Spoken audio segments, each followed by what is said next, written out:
Nous, c'est Mickaël et Céline. On voyage avec nos deux garçons dans notre pick-up Celu qu'on a appelé Hector dans toute l'Amérique du Sud. La semaine dernière, on était dans les montagnes de la Sierra Nevada de Santa Marta à la rencontre des derniers Indiens, le peuple Kogi. Mais avant, on a dû marcher presque 2 jours à travers les montagnes et la forêt vierge. Une aventure authentique avec de belles rencontres et de magnifiques paysages variés. Au final, c'était une expérience incroyable grâce aussi à notre guide Alès. Maintenant, on change de décor. On se trouve dans un parc naturel au milieu de flamants roses. On découvre aussi une production locale de sel. Nous voilà enfin arrivés dans le désert de la Guajira. On mettra près d'1h30 pour atteindre le village de Cabo de la Vela. Avec ses superbes plages et sa riche faune sauvage, on est émerveillés. On rencontre aussi les Indiens Wayuu. Mais on décide finalement de ne pas continuer dans ce désert aux 1000 couleurs. On t'explique tout ça après. Alors bienvenue dans cette nouvelle vidéo.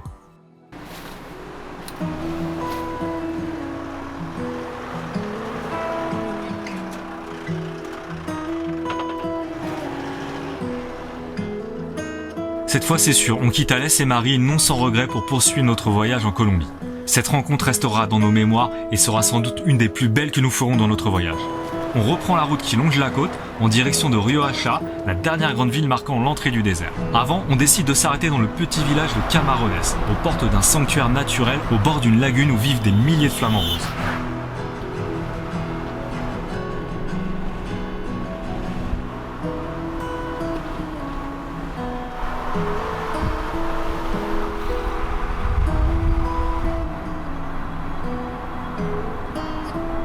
Ce matin, on est parti à la rencontre des flamants roses, car apparemment, il y aurait à peu près plus de 3000 flamants roses. C'est ce qu'il nous a promis. Après, on va voir. On va utiliser une espèce de barque, ils sont en train de la vider.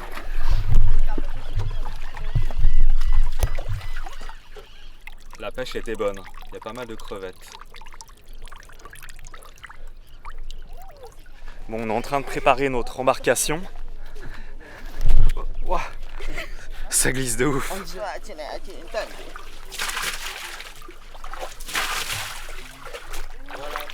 Allez, moi, montez dedans.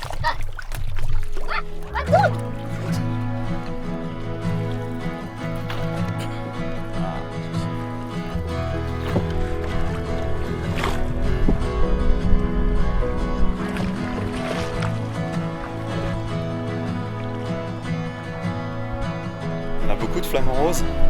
Ouais. Je pense qu'il y en a 3000 comme il nous a dit.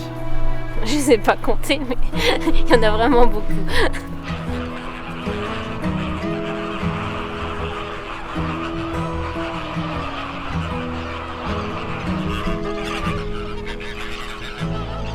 C'est vraiment un beau spectacle que de voir s'envoler dans le ciel au même moment tous ces oiseaux. Longuille.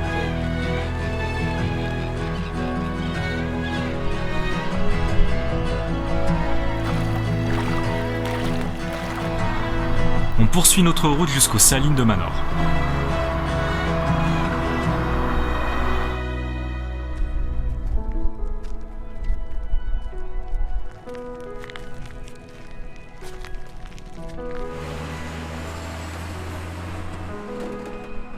Je sais pas si tu vois, mais c'est tout dur. On peut à peine enfoncer ses doigts dedans tellement c'est dur, c'est complètement solidifié.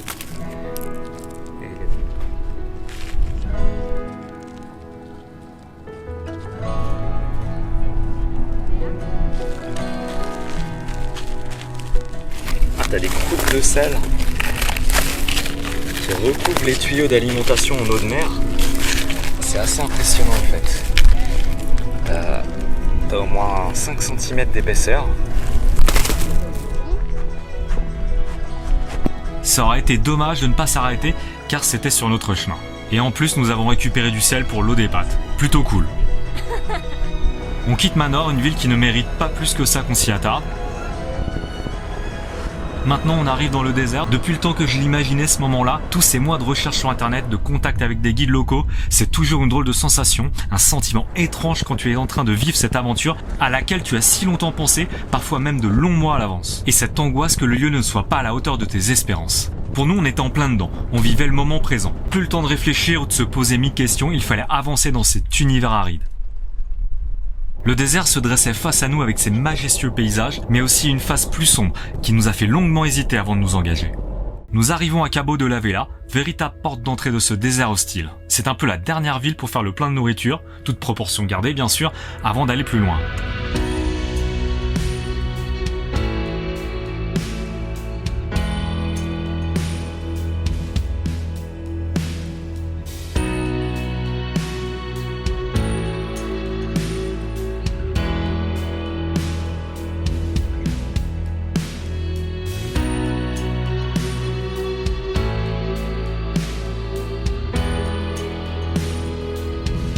Le lendemain, on part explorer les alentours à pied. Et il y a de quoi faire dans la région. C'est pas les randos qui manquent.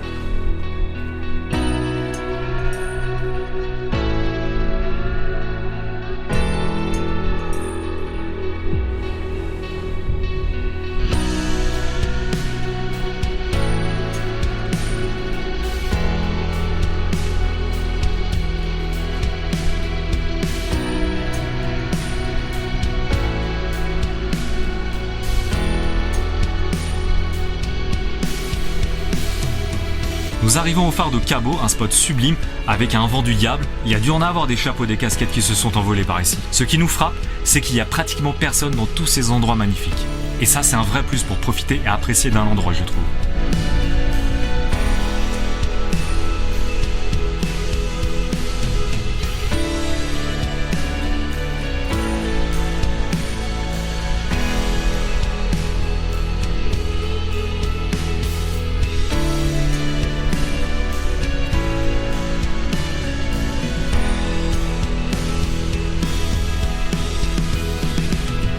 Sur le chemin du retour, on rencontre une petite fille qui s'appelle Angelina et qui vend des bracelets. Pour le coup, on décide de lui en acheter un. Elle fait partie de la communauté Wayuu qui vit en dehors du village de Cabo. Là-bas, les gens sont très pauvres et on est très content de les aider comme on peut. On préfère toujours ce genre de démarche plutôt que de favoriser la mendicité sur les chemins. Voilà, notre aventure dans le désert s'arrête là. Nous avons renoncé à aller plus loin pour plusieurs raisons.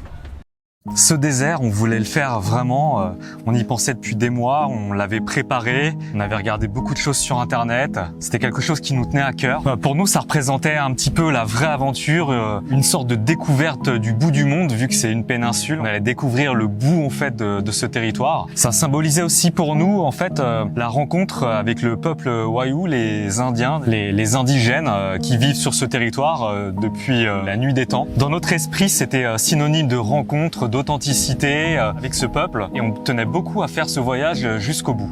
Ce qu'on voulait surtout pas faire, c'était prendre une agence et faire un tour de fast safari où on s'arrête juste 2 minutes pour prendre une photo à des endroits précis et on se retrouve tous le soir avec les 4x4 alignés et tous les touristes alignés dans des hamacs au seul endroit qui est prévu pour dormir pour les touristes. Ça, on voulait surtout pas. Alors vu qu'on a notre propre véhicule, l'idée aussi c'était d'avoir notre propre guide, donc on s'était renseigné et on avait même eu des contacts avec une agence qui pouvait nous fournir un guide local Wayuu pour venir avec nous, mais ça nous paraissait être une bonne idée. On s'était mis d'accord sur un package. Pour nous aussi, c'était mieux parce qu'on donnait directement l'argent en fait à notre guide.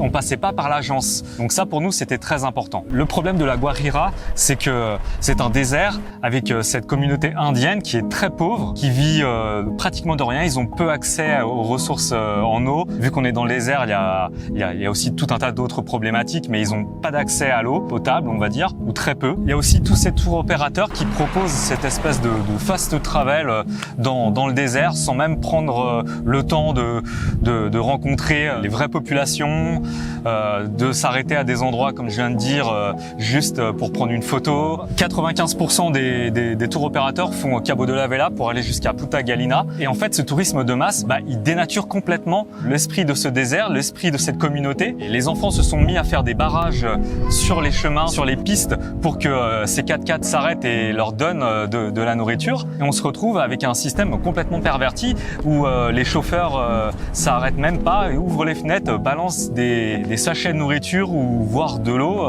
des bonbons même, et les enfants font des barrages constamment pour mendier en fait de la nourriture et des bonbons. Tout ce tourisme, c'est ce qu'on veut pas en fait, c'est ce qu'on n'aime pas. Et c'est un peu pour toutes ces raisons que je viens d'énumérer qu'on a décidé de ne pas aller plus loin dans le désert. On ne préfère pas prendre part à cette forme de tourisme et nous arriver avec notre 4x4, aller jusqu'au bout, faire un petit peu comme font tous les autres, avec notre guide, même si on avait pris un guide local, s'arrêter aux 40 barrages qu'il y a, c'est ce qu'on nous a dit, à peu près entre Cabo de la Vela et Punta Galinas, en donnant plus ou moins à moitié ou en s'arrêtant même pas. C'est pas l'idée qu'on se fait du voyage et des rencontres en fait. Pour nous, il faut que ce système change.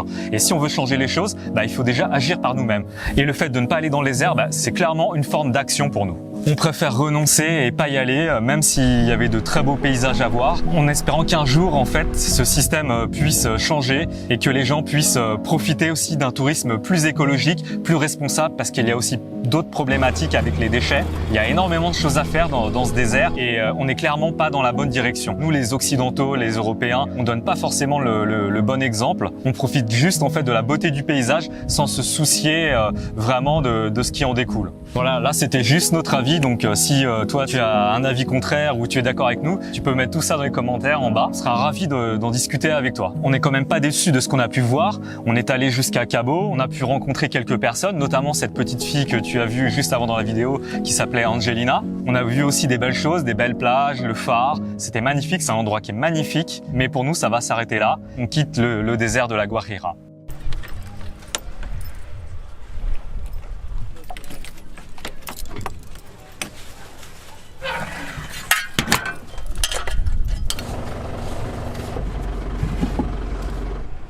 Merci d'avoir regardé cette vidéo, n'oublie pas comme d'hab de liker, de t'abonner, de partager pour nous aider à nous faire connaître et enfin déjouer le secret de l'algorithme de YouTube.